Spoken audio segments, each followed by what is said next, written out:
Yes. Ukona sakata mfano wangu arapo. Mfano wangu irakaro arnonzi 3/4. Yeah. Ilo la bende ila 4/4. Kama 4/4 chakachai. Zote wana kuyopea.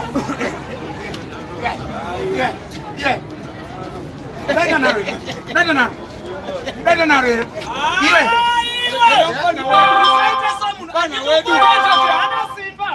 Ukumita chaunoda. Achidai. Musingira ari mu toilet.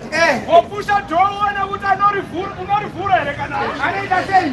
Akama kuti ari mu toilet auto ari kufini Nobody ndio mtele. Karabacheni.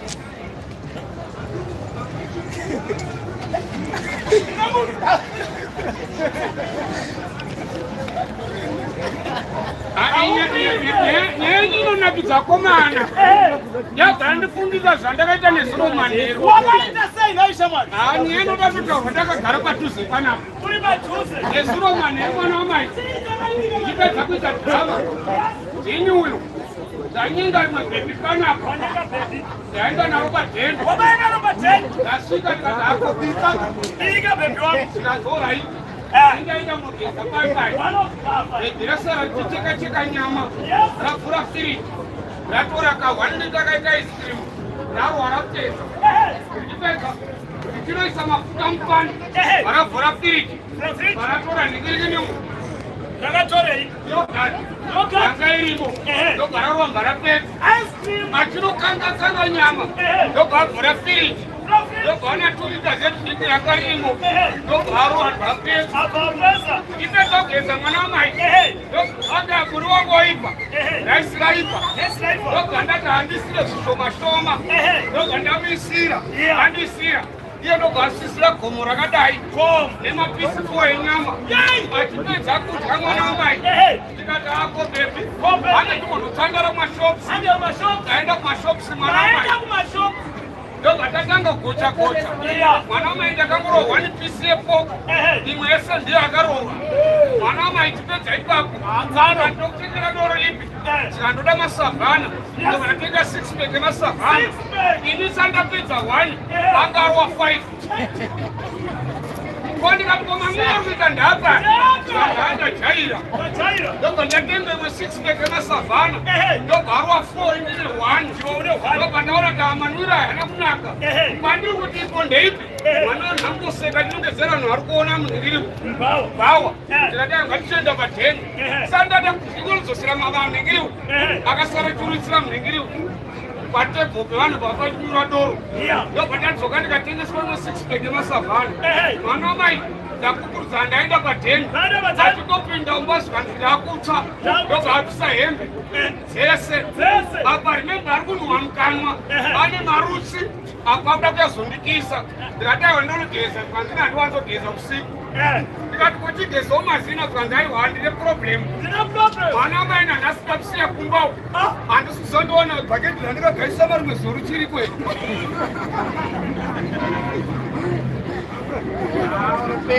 saka na1 madingenga aya mabhurugu handipeka Ayo ndafana na mtukini wangu aripo. apesa smart ndoka smart kandukuda next time kanda kuya panapa ndesunga chaite dhama ndindotaura kuti ndipe mari Genga rangu nezuro kumbau. Baba madhamu wangu akatsamwa. wangu akakumbuka Ufu wanga wapera. wapera wakati wanotsamwa kai. Amba ukanzwa vachitaura vachivava.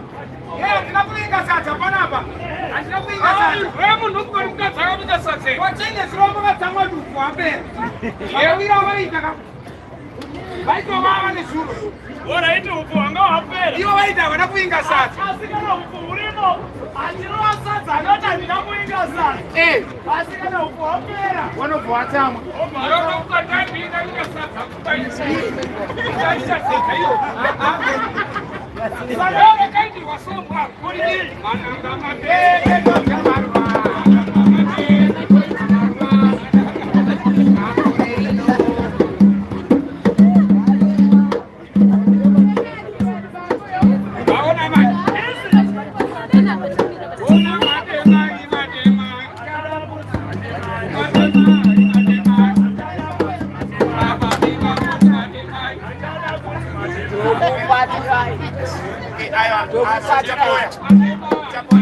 Achada kunzi.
I want to marry.